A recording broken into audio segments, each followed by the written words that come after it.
Back to another edition of the Night Report podcast. I'm your host, Mike Broadbent. Joining me once again is my co-host, Richie O'Leary. We have a lot to talk about today. We have the first commitment of the class of 2026 for Rutgers football. We have some updates on the men's basketball recruiting. We could talk the 26s that the new commitment for Rutgers football is going after. We'll have a quick wrestling update and update the men's basketball team as well. But first, as always, we are presented to you by Night-and-Day Apparel. Beat the heat this summer with our hot one-of-a-kind products. With temperatures rising, there's no better time to refresh your wardrobe with cool and stylish summer essentials. Whether you're planning a beach getaway, a picnic in the park, or simply lounging in the yard, we've got you covered. Visit our website today to explore a full range of summer essentials, from pool floats and spatulas to bathing suits and tank tops. If you use our promo code RutgersRivals, you can get 10% off your order, and you can use that anytime you want.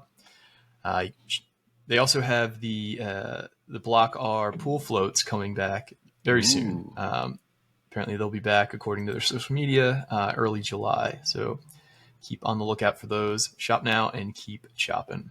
I like that, the R bar. Cool. Yeah, that's a new part of their website, I think. Anyway, so let's talk about this commitment. Rutgers landed its first player in the class of 2026, and it's a quarterback. It's Gavin Sidwar, another Gavin quarterback. So let's hope the luck is a little bit better this time. He's out of LaSalle College in Glenside, Pennsylvania. He's a 5.36 3-star. He's listed at 6'3", 175 pounds, and he looks all of that on film. This is a kid I really like, but let's just talk about how this commitment came to be first, Rich. So Gavin's been to campus a couple times. He was on campus back in November for a game. I can't remember last year's schedule. But November 4th, I want to say it was like Michigan State. No, because it was November 4th was Ohio State. That was Ohio State game. Okay. So anyway, he got to throw for Kirk Shiraka this past May. Threw for Kirk and Demir Shaw out at his high school, then got to Rutgers for a visit back on the 13th. I think it was a midweek visit, actually, in the middle of June. And then all of a sudden, he was kind of emerging as one of the top two targets. They've only offered 3 quarterbacks in 2024 or 2025. No, 2026. It just is. Everything's mashed together. 2026, and that was Gavin, that was Derek Zammit, who they were after pretty heavily too, and Samaj Beals, who they were apparently after pretty heavily as well. But when you only have 3 quarterback targets, it's probably a lot easier to manage going after all 3 instead of say wide receivers where there's usually like 30, 40 offers maybe. But yeah, no, he came to campus mid-June, really liked his visit, really bonded with Kirk Shiraka, got to sit in the team meetings, got to discuss, like, just basically talk ball with Shiraka, and they were able to bounce some things off of each other. He created a really good bond. He came back for the 7-on-7 camp, 2 weeks ago, a week and a half ago, and that kind of sealed the deal. He performed well at the 7-on-7 camp and got to talk to Kirk again, got to build that relationship a little more. I'm told it was basically all Kirk here, and obviously Shiano too. Like he's always the final sales pitch to the kids. But he told me it was basically he knew like 5-6 days ago, which kind of adds up with right after that 7-on-7 camp. And it's not just a camp. I know everyone says it's a camp, but they also get to spend a lot of time with the staff post camp too, which is always pretty cool. And that's where they get to build their bonds a little bit more and build their relationships. But yeah, no, that kind of just sealed the deal. And he's ready to go for Rutgers. This is a really good get for them too. Yeah, he had 9 total offers, obviously from Rutgers, Duke, Indiana, Maryland, Pittsburgh, South Florida, Syracuse, Virginia Tech, and West Virginia. Given it's early, he probably would have picked up, a bunch more. And given how he's performed on the field, as a sophomore in a really tough conference, playing for LaSalle College, he had 65% completion percentage for 2,439 yards and 29 touchdowns through the air. Those are pretty gaudy numbers for a high school quarterback. Tell us a little bit about what we're getting in Sidwar as a quarterback. Well, real quick before I forget, the other thing with his recruitment, the fact that he's committed, I know a lot of people question it's really early, blah, blah, blah. He's visited most, if not all, those colleges that have offered, on top of some other colleges as well. So this kid has been all around the country. I'm very confident he's staying. You don't really see that very often with a kid that commits this early, but regardless, Rutgers is getting just a very solid quarterback. He reminds me a little. He has similar traits to AJ Sarace and Sean Ashenfelder, where he's very mobile and he's very good on the run too. I shouldn't have said very mobile. I should say very. He's good at moving out of the pocket and making the right throws. Yeah. He's accurate. His mechanics are very consistent. I know you mentioned it before the pod, but his deep ball is like phenomenal. Does he take too many shots? Maybe, but who cares if it's accurate and it's hitting? He's hitting his wide receivers in stride. Like, this is just a really good get. Very athletic pocket passer. I don't know his exact rushing numbers, but you could just see based on his tape that he can place the ball perfectly. Has a nice little touch on it. And I can't rave about his mechanics enough. They just seem like it's just a very consistent throwing motion every single time he's out there. I think he actually won the job as a freshman at his high school, which is very notable because, like you mentioned, his high school is in a power conference and it's a power high school too. Produced a ton of talent. And then he also shines on the 7-on-7 circuit with stars all around him. And we haven't seen, I don't think, any Rutgers guys on the OT7 circuit until this year. Teammate Vernon Allen, there you go, or future teammate, current teammate, is on his team for OT7. But this is going to be a kid that's going to have a lot of eyes on him, eyeballs on him over the next year. Unlike their current quarterback commit, who like no one knows about at all. Yeah, no, it's a much different in terms of a prospect profile. I really, really like this kid. You watch his tape, and he's just a guy who continuously keeps his eyes downfield, even when pressure's coming. He's got a really good awareness of pressure as well. So he's able to step up and, scramble, not necessarily outside the pocket. Like, he's not a guy who's looking to run. He's always looking to throw guys open or waiting for that secondary option to open up. You could see he's going through progressions and getting, to the open man pretty regularly as well. I mean, obviously, in a highlight video, you're going to only see the good plays, but he's able to throw off platform a lot too. He's able to throw different arm angles. You see him take, pressure coming, down on him, and he's able to, stay in the pocket and make a solid throw. He definitely has a total hose too. Like, you watch this play, like scrambling out to, the left, and he's able to throw it across his body into the end zone. That's probably 50 yards in the air. Yeah. And you got to also remember, this kid's a sophomore in high school. Like, he's only going to get stronger. His arm's only going to get stronger. He's only going to become, more of a threat. I don't know if he's on a mandate to not run, but he's clearly got the mobility to take off if he wanted to. But I think he's just that type of quarterback who wants to let the plays open up. Yeah. And that was kind of my only critique, is it looked like he does a lot of big game hunting, where he's, looking for that big shot all the time when, the secondary option's open. But, if he's completing them, you can't really complain about it. But that would be my only critique, I guess. But I really, really like this kid.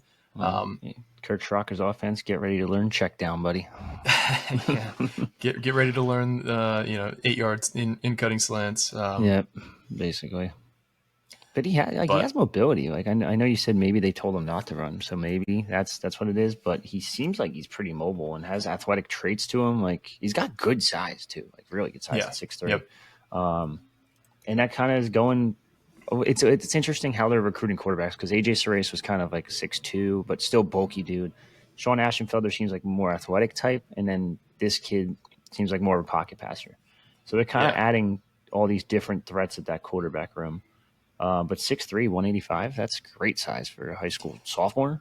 Like, geez. Yeah. I can't believe he doesn't have more offers, honestly, to be doing this in a very well-known conference in high school as a sophomore. Like, there's just wow plays every game on his tape. Like, yeah. I think he's underrated as well. Like, he'll probably see a jump, in my opinion, especially if he, continues to show out this year. Very excited for this commitment. Great start to the 26 class. It sounds like he's the type of kid who's going to be the Pied Piper. He's already told you guys he's started recruiting other players. Tell us a little bit about what he's envisioning for some of his potential teammates. Yeah, so the one name that he's after pretty heavily already is another OT7 teammate. So I don't even think I mentioned it before. So I know he mentioned he plays for the OT7 7-on-7 circuit. That's like the EYBL, I guess I would call it, of football. He has a ton of teammates, ton of like highly ranked kids. He's got a USC commit to a Penn State commit. He's got an Oregon commit. You can go up and down that roster, and they just have a bunch of commits. The head coach is Torrey Smith, former Baltimore Ravens wide receiver. So ton of connections there. But he's heavily after one of his teammates, who's a 4-star in the 2026 class, and Chris Hewitt. I think we've talked about him previously on here. I don't remember if we did or not. Yeah, we did. But yeah, he's a 4-star athlete. Can play safety or wide receiver at the next level out of Calvert Hall. Why it's notable, Chris Hewitt's uncle would be Matt Hewitt, who is on Rutgers staff and has been on Rutgers staff for quite some time. I think he's in quality control now. I forget his exact role. I have to double check that. But regardless, he's been at Rutgers for a while. He's been up to Rutgers a couple different times now. Yeah, offensive quality control / tight ends coach. So he can actually coach this year too, do that new rule. But yeah, no, he said he's all in on trying to get Chris to join him. He's going to be all in on some other kids. He didn't mention anyone else by name other than Chris, but this is if you can get Chris Hewitt, I mean, that's huge. That's a huge start to the class between those two. But he seems like he's very active. It seems like for the most part, you'll see your quarterback when they're committed this early, as like you mentioned before, he's going to be your main recruiter in this class. And that wasn't the case in the last cycle or this current cycle, I guess. But this one's going to be different. He's going to be all over everybody. He's going to be reaching out to a bunch of kids, I'm sure. And him being on that, I'm telling you, that OT7 circuit is huge. It's so underrated. We don't talk about it enough because Rutgers never lands those kids, I guess, yet. But now they're starting to.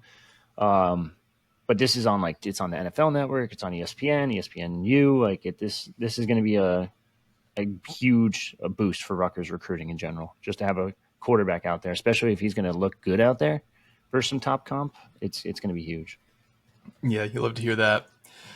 Is there anything else football recruiting related before we move on to another topic? Anything else about Gavin that we wanted to hit on that you didn't mention? Nothing on Gavin I can think of. 2025 is not done yet, and they're still after Kamar Archie. I know we talked about Bryce Jenkins, but Bryce Jenkins is leaning towards Maryland, and that decision will come Saturday.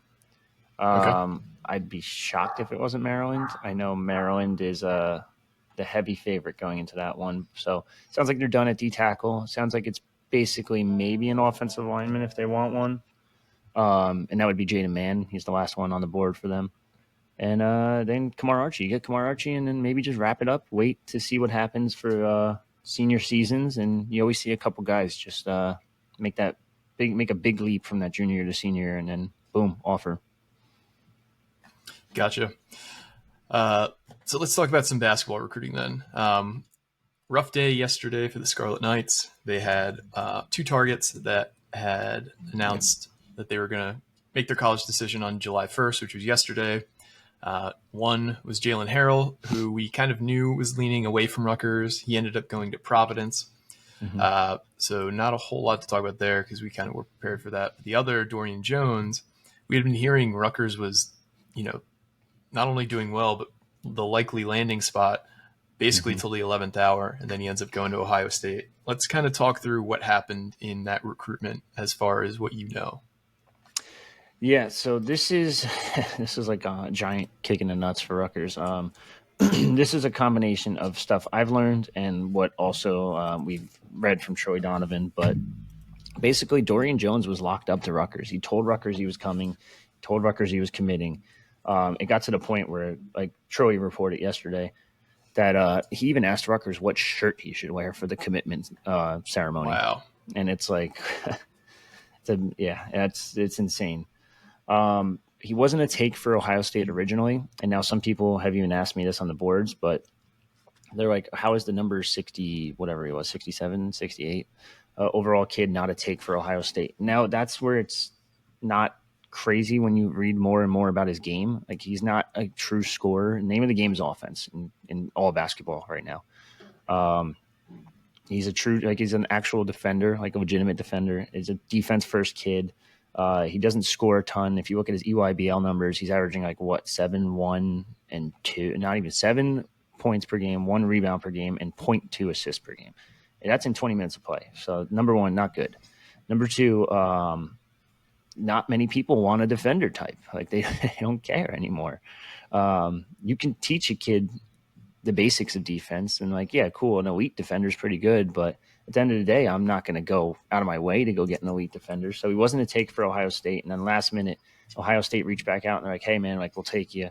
He's a local kid, Richmond Heights, Ohio, or Richmond Heights High School in Ohio, which isn't too far from Ohio State. Love the idea of staying home. We'll see if it sticks. Only because Troy did say that there's a chance it might not stick. He'd be surprised if it sticks, actually. So Rutgers still has a shot technically, but end of the day, it's just it is a little bit of a kick in the balls because he told them he was committing. So it's like, yeah, it's a rough one. But what are you gonna do?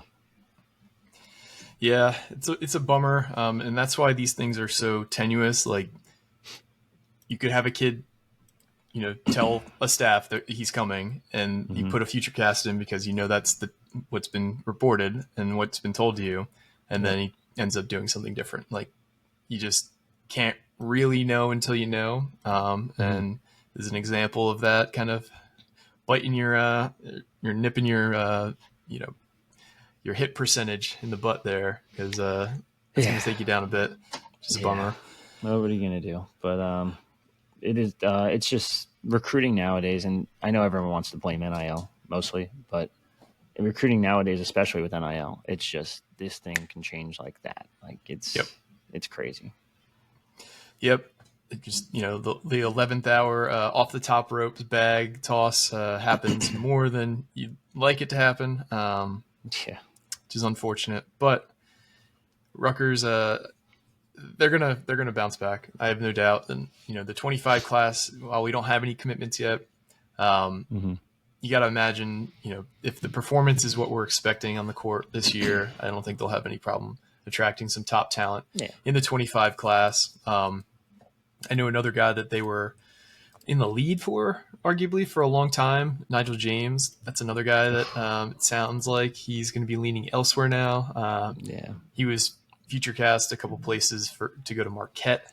So that's a bit of a bummer. But again, it's still early. Let's not panic.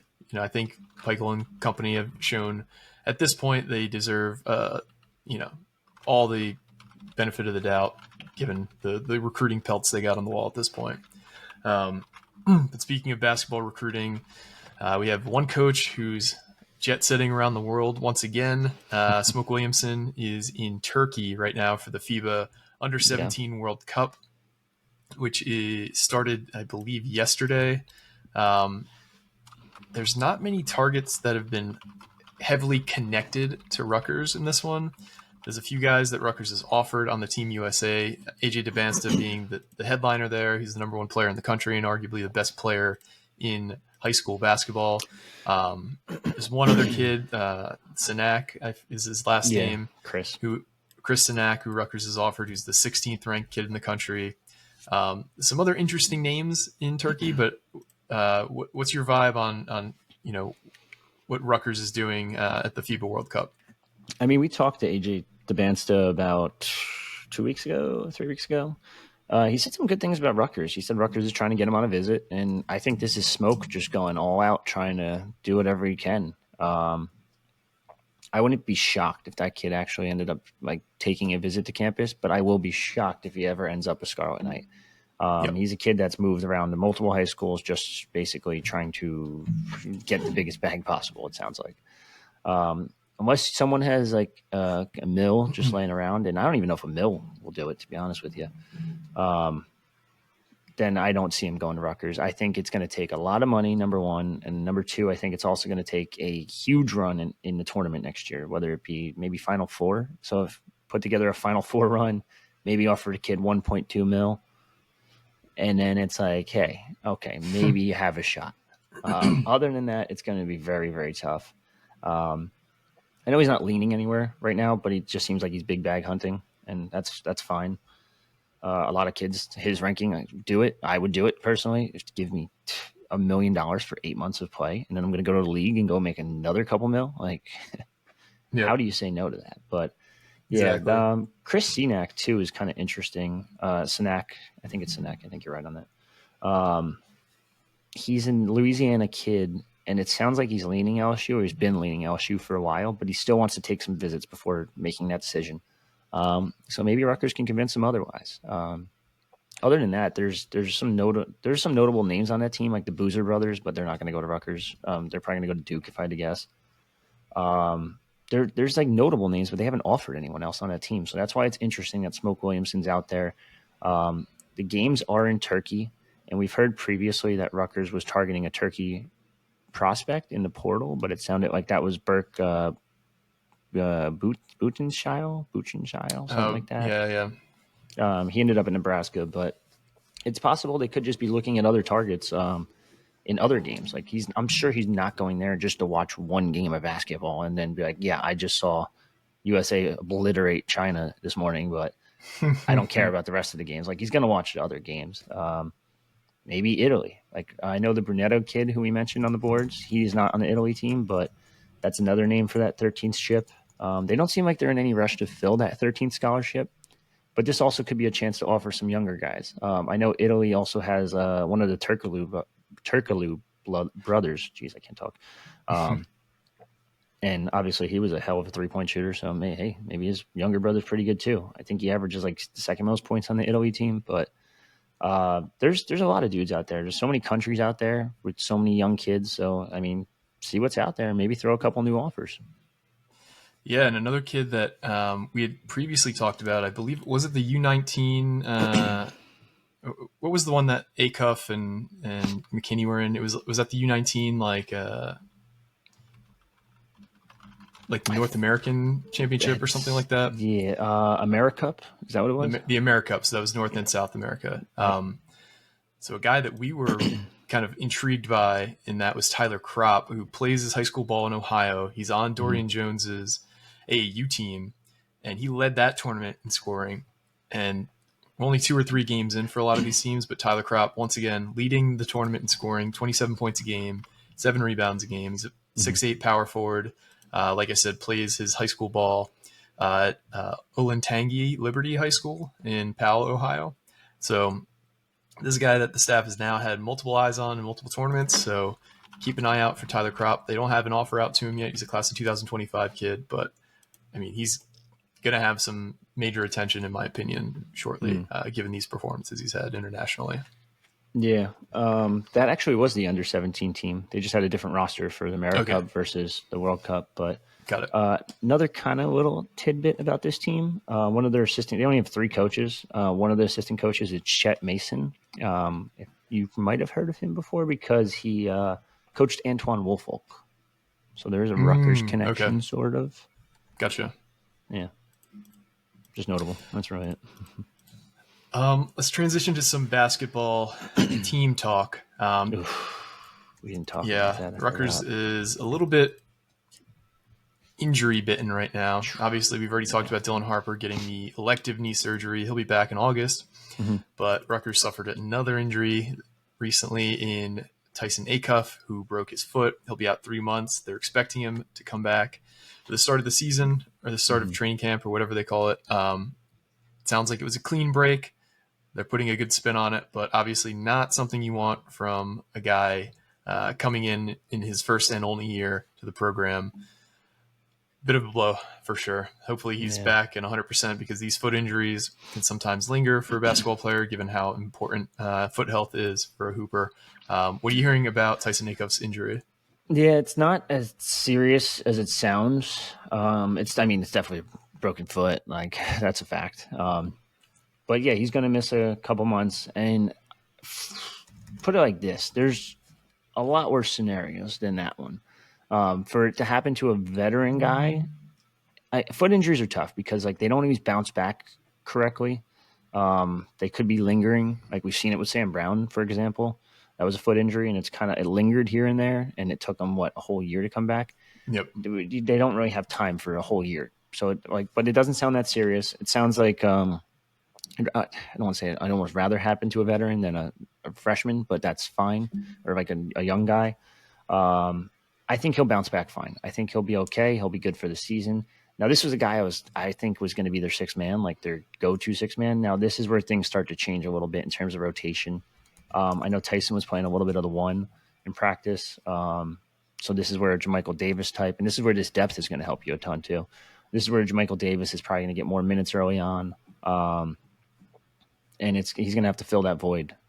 Maybe this is where they start to shift instead of going from some 3-guard lineups that they wanted to experiment. And it's like, all right, hold on. Let's go back to like some 2-guard lineups, bump Ace down to the 3, Martini 4. Maybe Grant gets some more minutes out of this too. It sucks because he was a true scorer. He could kind of score from anywhere. Maybe Dirk Cat gets more minutes too. Like all these, this is where the depth is going to help you a ton.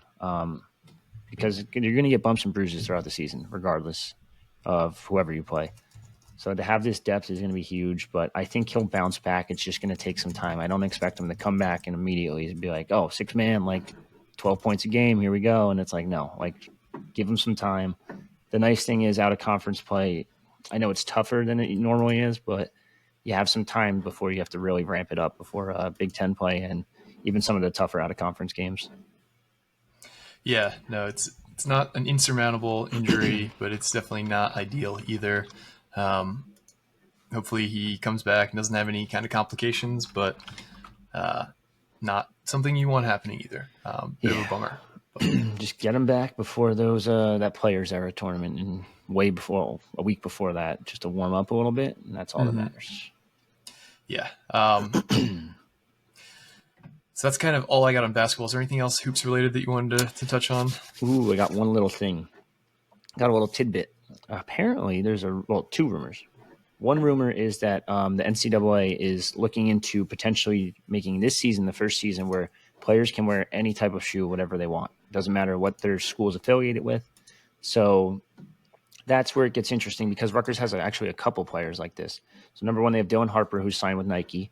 Dylan Harper's also been like wearing Nike like anytime he's not at practice. It's just all Nike, which I mean, fine. It's probably free gear nonstop. So that's a big thing because you want to be comfortable when you're out there. And I'll be honest, some of the Adidas shoes that I've worn in basketball suck. Like they're just, they just don't tie tight enough for me. Whatever. They're very loose fitting shoes and I just hate it. So Nike basketball shoes all day. And we've heard that from Coleman Hawkins. We've heard it from all kinds of people, but you see these guys in off season, they're all switching to Nike or Jordan. Besides the point, Kiami McMiller, the Rutgers 5-star women's basketball girl, is a Jordan athlete. So this would allow them to wear those shoes on the court, but they'd still have to rock the rest of Adidas gear. Now, I don't know how it would work in terms of socks, but I don't know if anyone really cares, to be honest. Yeah. But like in other gear, I think for the most part, you'd probably have to wear Adidas from like head to shorts. Like if you want a headband, like a jersey, an arm sleeve, I think that would all be like whatever school or apparel brand is sponsored by your school, but your shoes, you could wear whatever. So they're pushing to get that through. And it gets interesting because now there's some talk that Ace Bailey is actually signed with Reebok.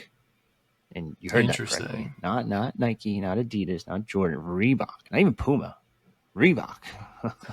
And Reebok is currently kind of rebuilding its basketball division. I don't believe they have any current NBA players signed on. No, I don't think they did anything yet. I don't even think they announced their line yet, technically.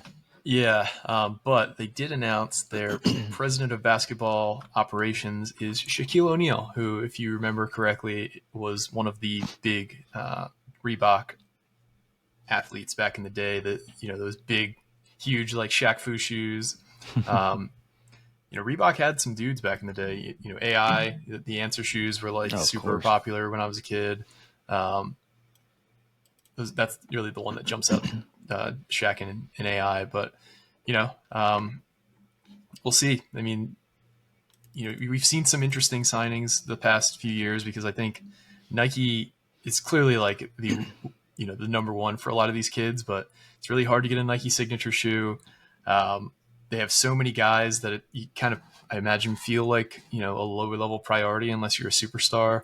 Mm-hmm. Whereas, you see brands like, Puma just like sign a bunch of younger guys and give like signature shoes, and Adidas, it's easier to get a signature shoe. And you have stuff like New Balance with Kawhi. Like there's a lot of companies trying to get into the shoe game more so than previously. So if that ends up being the case where Ace signs with Nebraska, with Reebok, it'll be interesting, to say the least, because they haven't really made basketball shoes in a long time. So Yeah, so I'm reading it now. They actually haven't announced their first signing yet. This is something that like apparently Shaq reached out to Reebok about doing.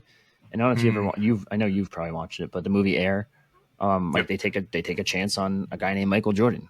Worked out really well for them. They're going to take some chances, and they're going to try to start in at the ground level, and that's where it's going to be. And I think a guy like Ace Bailey is probably the perfect person to start with. But it sounds like he did. He has talked with them. He has part of their basketball line that they're going to announce soon.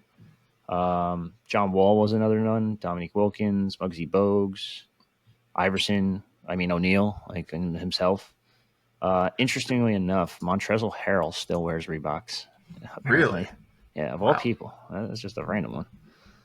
But yeah, whatever. So that's the latest rumor there. We'll see if that ends up being true, but be cool. Keep your eye on that. I have one last thing. Donnie Pritzloff left Rutgers wrestling to become the head coach at Columbia a couple weeks ago. Rutgers is still looking for his replacement on staff. It sounds like there's some solid leads. I don't know what you can or can't talk about regarding this, but just talk about where the assistant coaching situation lies with Rutgers at this point. So I'm not going to say a name, but a notable associate head coach from a different Big Ten program. And I mean, do the math. I know there might be like 18 in football. There's not 18 in wrestling. So, I mean, it's very easy to go figure this one out. Was on campus this past weekend. It's sounding like it's nearing an official deal. We'll wait and see. I know the interesting part about some of these deals that they're pitching to assistant coaches is that it could be a Goody could be close to retiring. So it could be like a head coach in waiting type thing. And so that's always something to monitor, especially because someone associate head coach was also head coach in waiting at another program. So just saying, do the math. Interesting. But yeah, I can't really say much more than that, but he's from the Northeast. All right. We'll stay tuned to that because we might have some coaching news around the wrestling program shortly. We squeezed a lot into a half hour here. Is there anything else we didn't hit on, Rich, that you wanted to touch on before we head out of here? One really cool thing, Rutgers baseball landed a transfer from Campbell. You'd probably say, who cares? It's not that cool. Barry Bonds' nephew, Peyton Bonds. Wow. Which is kind of wild. Yeah, it'd be cool to see Barry Bonds at a Rutgers baseball game, but the legacy of that family name, he's performed pretty well at Campbell. They played them this past year at Campbell. I think Rutgers got a sweep early in the season, if I remember correctly. Yeah, when hype was high. So he performed well, and they got some direct scouting on that as well. So you got to figure they know what they're getting, and they're excited about it. So big time commitment there. Yeah, the MLB bloodlines are there too, obviously. Not just Barry, but his dad was drafted by the Padres, played in the minors for 11 years. His grandfather, obviously, Bobby Bonds, was a 13-year MLB vet. Kid's a Somerset, New Jersey native, so it kind of makes sense for him to come back home. Yep. I'm pretty impressed by their portal haul, considering they don't have a ton of NIL to work with. Yeah, they've done a great job of bringing kids in. They haven't had a great couple seasons in a row now. So you got to hope that turns around, but they have been able to attract talent. But not a doubt. All right. Well, that's all I got. I want to thank everybody once again for listening, rating, reviewing, telling a friend, subscribing, all that good jazz. If you haven't already, I don't know what you're waiting for. It's the easiest way to help the pod by giving that 5-star review on your favorite podcasting app, or subscribing to the channel, or following it on your favorite podcasting app. But I want to thank you once again for listening. For me and Richie, this has been another edition of the Night Report podcast, signing off.